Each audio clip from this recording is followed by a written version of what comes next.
Olá, pessoal, tudo bem? Vamos para mais uma aula de literatura. Estamos na aula 17, na apostila 16, capítulo 38, módulo 91 a 93.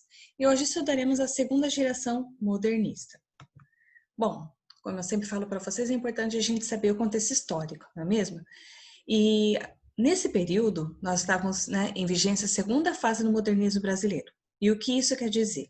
Que a primeira fase a gente sabe que é uma fase sempre conhecida como fase heróica, que é uma fase em que os autores, os escritores, os pintores, enfim, no contexto histórico, em que nós estamos estudando, no modernismo houve uma mudança nas artes de forma geral, certo? Foi uma quebra daquele paradigma, aquele modelo, vigente até então, e eles arriscavam toda a manifestação de arte.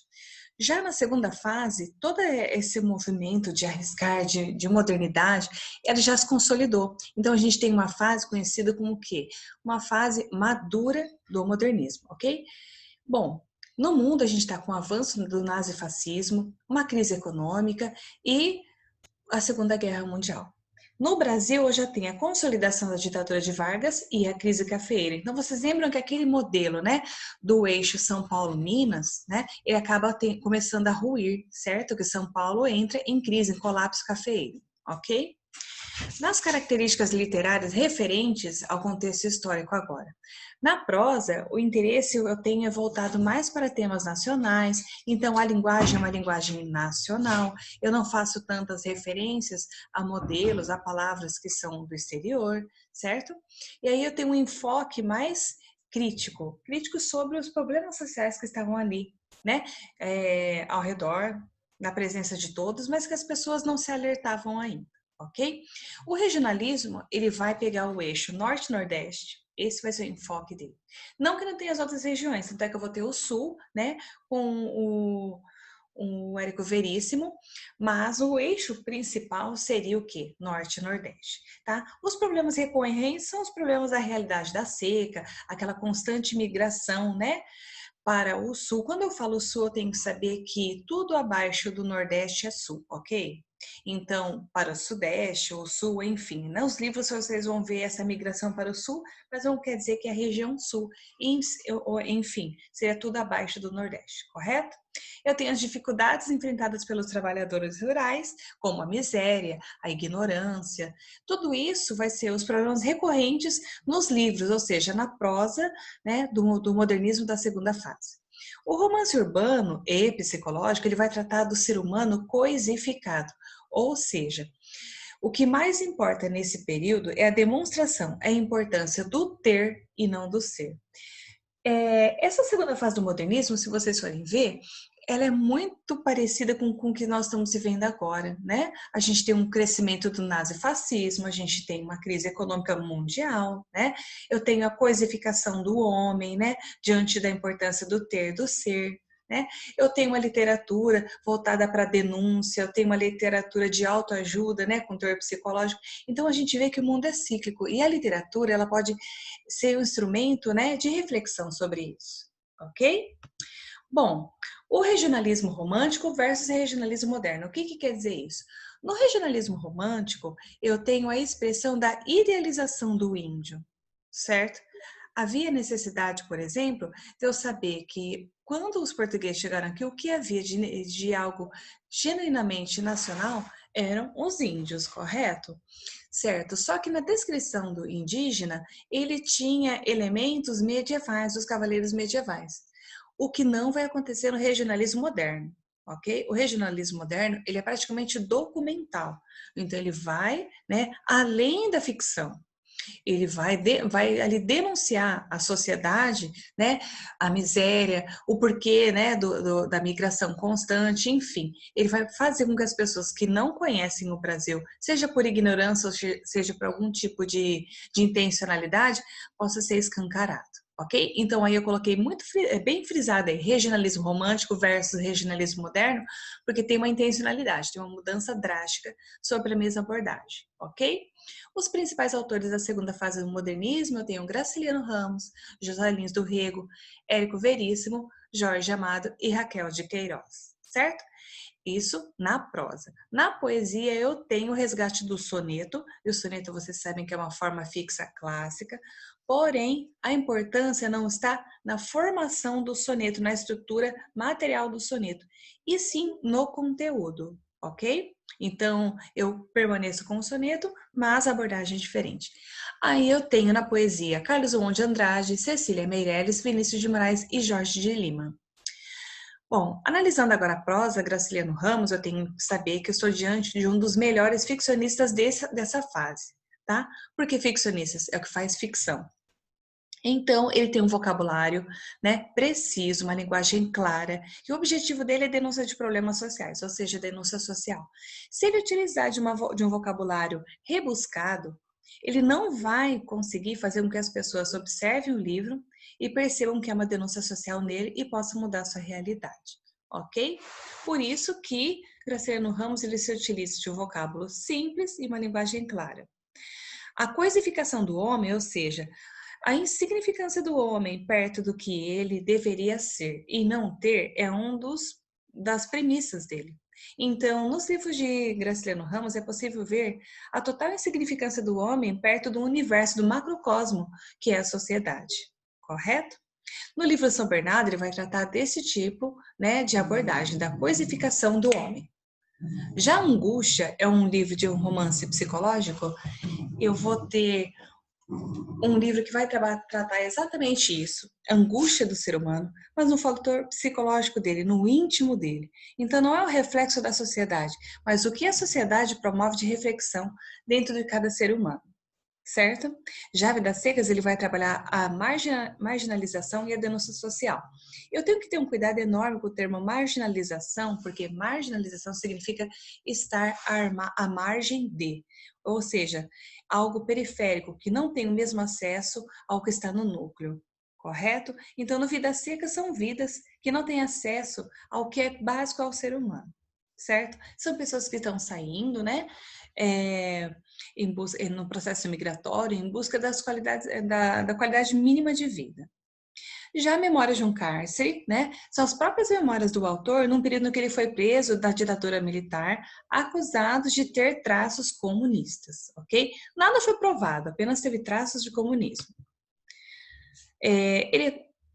A gente não pode esquecer, então, né, é muito importante isso, da coisificação do homem, tá? Graciliano Ramos, nunca podemos esquecer da coisificação do homem, que ele é um dos melhores ficcionistas, tá?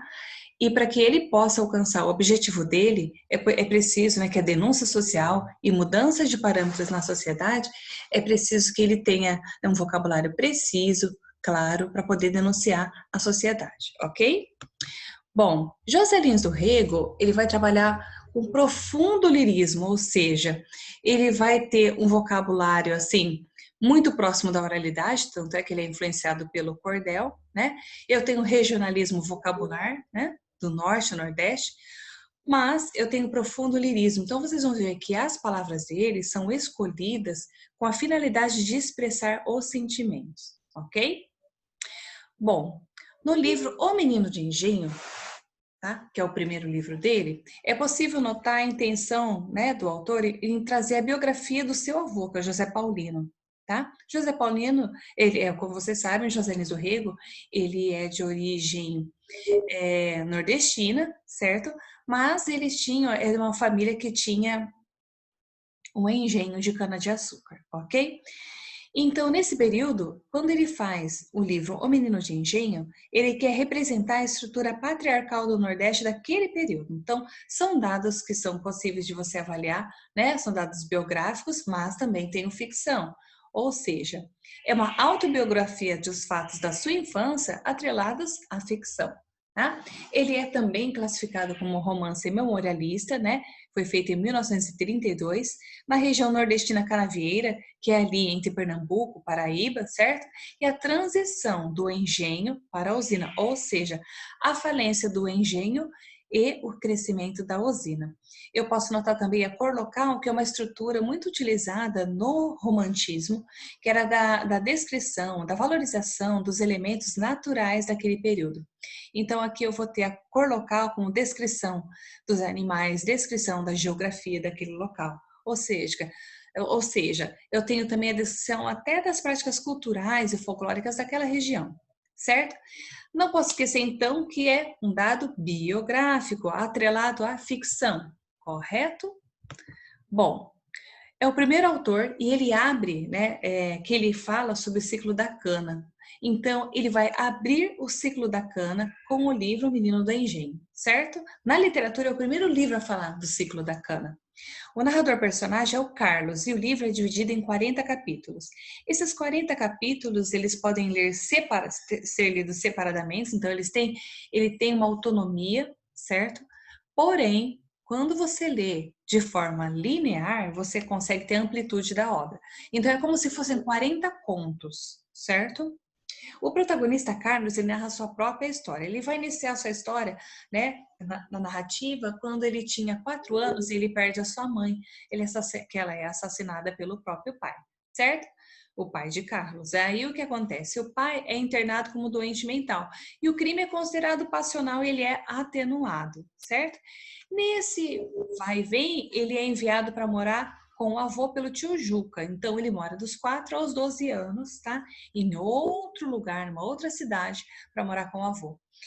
Nessa narrativa, a gente já consegue perceber o quê? O sistema patriarcal. Não, olha, ele é doente da cabeça. Não, olha, não é um crime passional, é de amor, mas é porque ele não tinha o juízo perfeito. Então, assim, sabe-se lá se realmente ele não tinha o juízo perfeito. Ok? Então a gente consegue ver um certo protecionismo em relação aos homens e principalmente aos homens que tinham dinheiro, ok? Percebo também na narrativa desse livro resquícios da escravidão na obra, tá? E há momentos que vocês vão perceber que a escravidão ela é mantida no livro ali, né? Dividida entre o bem e o mal. Então todo livro é dividido entre o bem e o mal. Os personagens são divididos entre o bem e o mal, tá? Eu tenho o escravo bom, que é aquele que aceita tudo, calado, né? E que ele tem gratidão, né, por aquele que o mantém como escravo, porque deixa morar na família, em que recebe um oi, um bom dia, certo? E eu tenho o escravo mau, que é aquele que não aceita aquelas condições e se rebela contra o sistema. E aí o que acontece? Ele é tido como escravo mau, certo? Então o livro ele é bem dicotômico, certo? Bom, essas relações ambíguas entre todas as pessoas que vivem na casa grande, elas vão refletir no próprio Carlos, ok? A tia Sinhazinha, por exemplo, era considerada tia má. Por que ela tia má? Porque é que via as coisas erradas que o menino fazia e batia nele, deixava ele de castigos, era cruel. E ela, em momento algum, tinha um coração mole, eu ficava com dó dele, de saber, poxa, ele tá confuso porque a mãe morreu, o pai tá internado, ele nunca mais vai ver o pai, ele tá morando com o avô. Em momento algum, ela pensava nisso tudo, né, como causando um problema no menino, que o menino tivesse que ter uma certa relevância, porque ainda era uma criança não consegue absorver, né, de forma racional e linear os problemas que nós adultos vivemos, ok? Já a tia Maria, ela era boa e generosa. Então ele deixa bem claro no livro, a tia Sinhazinha era má, a tia Maria era boa, né? O coronel José Paulino, que era o avô dele, era um homem justo, era honesto, era nobre, um verdadeiro cavaleiro, eram os valores de referência, né, do século XX, ok? A Totonha era contadora de histórias, então é como se fosse a figura materna, né? Aquela que contava histórias, que cantava, era a Totonha. E ela misturava as narrativas bíblicas, medievais, familiares, regionais, enfim. Era o contato que ele teve com a literatura foi através da Totonha, ok? Já a Maria Clara foi o primeiro amor dele, só que ela morreu, certo? Foi algo assim muito que se chamava Lili, né, Maria Clara. Ela morreu ainda muito jovem, né? Era uma prima dele, então um pouco se fala dela na história, certo? Após isso vem uma outra prima, Maria Clara. Perdão, a Maria Clara, ela veio do Recife, contava as histórias para ele, né? Foi para a cidade grande e depois sumiu. Ninguém tem contato com ela porque morreu, enfim, ficou aquele caso velado, certo? O engenho que se passa a história é o engenho Santa Rosa e os temas centrais, né? É o amor e a solidão. Então não fica só restrito ao ocupacional. Amor e o que o amor causa nas pessoas. Solidão e a solidão causa nas pessoas. Fora isso, eu tenho mais alguns subtemas, como a erotização, porque ele era um menino e nós estamos falando de uma estrutura patriarcal. Portanto, eu tenho ali um conteúdo que é a descoberta sexual muito precoce, e ele teve até DSTs muito graves, que quase fizeram com que ele morresse, tudo isso muito jovem, certo? Os negros eram tidos como os animais domésticos, olha só, os resquícios, né? Os resquícios da escravidão pertencentes na obra. Então, os negros são animais jovens, né? Perdão, animais domésticos. Eu tenho tratamento melhor, né, para os mais dóceis, ou seja, aqueles, né, do sistema patriarcal. Lembra que eu falei para vocês? Aqueles que ficavam junto com a família, né? Que tinham como se fosse gratidão por poder estar morando debaixo de um teto. E aí tem os animais domados, que eu sei, é o quê? Eram os escravos que eram revoltados contra aquele sistema, certo? Então, ao mesmo tempo que o Carlos é bom, ele é mau. Porque o Carlos é fruto daquele meio. Há momentos que ele vê o açoite dos negros e ele não fica com dó. Porque ele fala, por que não respeitou a ordem do meu avô? Por que não respeitou a ordem? Por que nós somos superiores? Por que não respeitou? Então a gente consegue ver que todo esse bem ou mal habita nele também. Ok? Esse livro, ele faz uma crítica social bem grande contra o sistema patriarcal, né? Contra as diferenças de classe, com os resquícios de escravidão, né? Com as assimetrias sociais, ou seja, um tem direito a uma coisa, outro nada. Ele tem um apego muito grande à nostalgia da criança, mas a gente consegue perceber o quê? Que mesmo sendo possível ver os elementos, né, que compõem tudo isso, eles fazem parte do quê? Está iniciando a geração de 30, né? Então ele está saindo da segunda fase, indo para a geração de 30, que é a geração que vai fazer as denúncias sociais de forma bem acentuada, tá? O cangaceiro Antônio Silvino, por exemplo, era um cangaceiro, era o ícone de coragem, e o protagonista chegou a pedir para participar, para fazer parte do bando do cangaceiro. Por quê? Porque ele começou a dar uma entortada, certo? Chegou ao ponto da família falar, olha, ele vai estudar no colégio para ver se ele vai endireitar, é o termo utilizado, ok? Bom, eu não vou dar spoiler no livro, mas essa é o que é trabalhado no livro, ok? São os pontos mais relevantes e os que caem em vestibular. Já o livro Fogo Morto é um livro que ele vai fazer o quê? Quando a gente pega, né, o menino de engenho, ele vai iniciar o processo de declínio da cultura canaveira, certo? Já o Fogo Morto, não. É um documentário sociológico que ele vai retratar a ameaça da industrialização aos senhores do engenho nordestino. Então, ele vai ver o outro lado, né? O lado daquele que precisa do engenho, certo? E a decadência desse sistema patriarcal da sociedade. Então, eu tenho declínio da escravidão nos engenhos, eu tenho declínio do engenho e eu tenho o quê? A industrialização, certo? Eu tenho 3 personagens centrais, o José Amaro, que é o artesão, o Luiz César, que é o senhor do engenho em decadência, e o Vitorino Carneiro da Cunha, que defende os mais fracos na sociedade. Então, esse livro é dividido em 3 partes, cada parte falando sobre um prisma. E qual que é o prisma? A primeira parte fala sobre o prisma do José Amaro, tá? Que era o mestre artesão. A segunda parte sobre o prisma do engenho do seu Lula de Holanda, certo?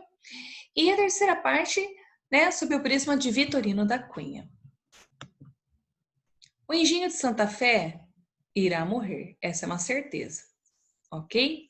Que é o engenho? O engenho que é o maior engenho daquela região. A primeira parte do livro, ela demora para passar. Parece que é longa. Por quê? Porque é um vocabulário forte, negativo, tenso. Mas isso é uma forma intencional. Isso quer mostrar que a vida, né? Ela está estagnada, ela está parada. E o José Amaro, ele depende do engenho, é o mestre artesão. Ele faz calçado, sela, couro, isso de gerações e gerações é passado. Então, o pai dele era assim, a avó dele era assim, enfim, todos faziam isso. E ele odiava as pessoas, ele odiava conviver com as pessoas, ele achava que as pessoas eram más. Na verdade, ele que era assim, o prisma dele era assim, porque as gerações que eles não tinham sonhos, eles só trabalhavam. E ele sempre fala que ele sentiu o gosto do couro na boca, ou seja, ele trabalhava o dia inteiro com couro. Então, aquele gosto forte, amargo do couro estava na boca dele, porque na verdade ele era amargo. Amaro vem da palavra o quê? Amargo. Ou melhor, amargo vem da palavra amaro. Então, a gente vê a intencionalidade do vocabulário, né? Nós percebemos que há uma intencionalidade, ele não foi colocado José Amaro à toa, certo? Ele é o quê? Ele é amargo, a vida deixou ele amargo, certo? Já a segunda parte do livro, ela demora para passar de forma intencional, né? A primeira parte de uma forma estagnada, vida parada. Já a segunda fase, não. A segunda parte do livro, ela fala do engenho do seu Lula, né? De Holanda, que é um engenho passado de pai para filho da mesma forma, né? Com que a primeira parte também é passada a profissão de pai para filho, nessa também. Porém, ele vai falar da falência quando não souberam tomar a decisão correta diante de alguém, né? No tempo. Então, era como se fosse assim: você tem que tomar sua atitude agora, porque vai vir a industrialização, e aí você tem que estar preparado para a industrialização. Né? O engenho é seu, você tem que fazer com que ele cresça, prospere dentro desse processo de industrialização, e não que a industrialização mate ele. Então, a segunda parte é uma parte de reflexões sobre isso, ok? Já a terceira parte, ela vai falar sobre o seu Vitorino, e o termo utilizado no livro é Vitorino paparrabo, ou seja, é aquele ganancioso, né? Ele vai querer passar por cima de tudo, mas ele está ali também para defender aqueles, né, num sistema quase que de protocooperação, né? Ele vai defender porque alguém vai defender ele também. Bom, nós percebemos então que o livro Fogo Morto é uma fotografia de um passado histórico, né? A gente pode ver aqui no Sudeste, na região que nós estamos, em que as pessoas elas são produtos do meio, mas as coisas acontecem muito rápido. Enquanto, infelizmente, em algumas regiões, esse sistema patriarcal continua até hoje, né? Esse sistema que influencia as pessoas, que deixa as pessoas cada vez mais acostumadas e dependentes umas das outras até hoje, né? Tem regiões que vendem voto, né? Então, isso não muda, porque elas têm medo do diferente, certo?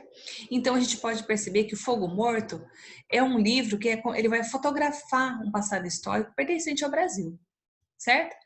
E um termo também que vocês precisam saber, que fogo morto é uma expressão que indica quando o engenho para de funcionar. Então aquele engenho que sempre trabalhou, ele vai deixar de trabalhar, ou seja, né? Ele vai morrer, por isso vai ficar fogo morto. Bom, esse aqui é o nosso autor, o autor de Fogo Morto, José Lins do Rego, certo? E caso vocês tenham alguma dúvida, por favor, entre em contato comigo para que a gente possa, né, solucionar, né, a sua dúvida. E é uma matéria muito gostosa desse bimestre. Eu acho que é uma matéria assim que ela é de denúncia social. E todos nós somos responsáveis por tudo isso que acontece, ok? Tchau, pessoal. Tudo de bom. Espero que seja tudo bem com vocês, ok? Beijão.